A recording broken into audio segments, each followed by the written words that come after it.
रायपुर में करोड़ों की जीएसटी चोरी का खुलासा हुआ है।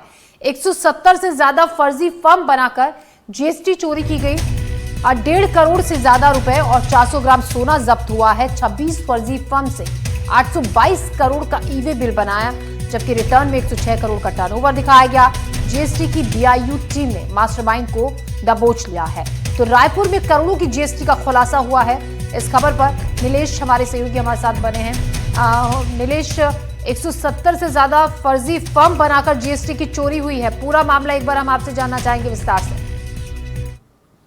ये जीएसटी को लेकर एक स्पेशल टीम बनाई गई है छत्तीसगढ़ में, जो इस बात का निरीक्षण कर रही है पिछले लगभग नई सरकार बनने के बाद से कि जो जीएसटी इनपुट दिए जा रहे हैं कंपनियों द्वारा, क्या वो सच में ही सही है या फिर उसमें कुछ गड़बड़ी की जा रही है। तो ऐसे में ही करीब 1.5 महीने पहले एक कार्रवाई की गई थी उस टीम द्वारा, जिसमें ये पाया गया था कि जो इस मामले में जिसको गिरफ्तार किया गया है, आरोपी सरोठिया जो है, फरहान सरोठिया, उसको जब गिरफ्तार किया गया, उनके यहाँ जब छापेमारी की गई थी तो कई सारे दस्तावेज मिले थे, कई सारी ऐसी फाइलें मिली थी जिसमें जो बोगस फर्मों की थी और जिन फर्म के नाम पर जीएसटी इनपुट दिए जा रहे थे उसमें 108 करोड़ रुपए का ही टर्नओवर बताया जा रहा था, जबकि जांच में ये मिला था कि कम से कम 800 करोड़ रुपए से अधिक का टर्नओवर है। यानी कि इसी सिर्फ उतने ही बोगस फर्मों के माध्यम से भी सरकार को 100 करोड़ रुपए से ज्यादा का जीएसटी का नुकसान होना आकलन किया गया है। तो इसी मामले में गिरफ्तारी की गई है सरोठिया की और उससे इनपुट लिए जा रहे हैं कि और किस तरह से उसने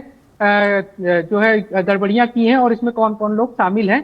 कुल मिलाकर ये है कि ये जो फर्जी बोगस फर्म के माध्यम से जीएसटी का की चोरी करने का एक जो बड़ा खेल चलता है, उसका बड़ा मास्टरमाइंड है ये। और ये अलग अलग फर्मों के लिए जीएसटी में कैसे इनपुट दे, इसके सलाहकार का भी काम करता था।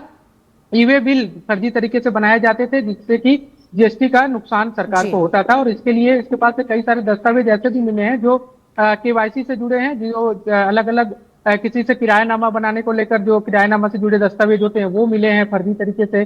कई सारे ऐसे इसके खुद के एम्प्लॉय है जिसके नाम पर बोगस फर्म बना दिए गए। ये सारे इनपुट मिलने के बाद इसके ऊपर कार्रवाई की गई है।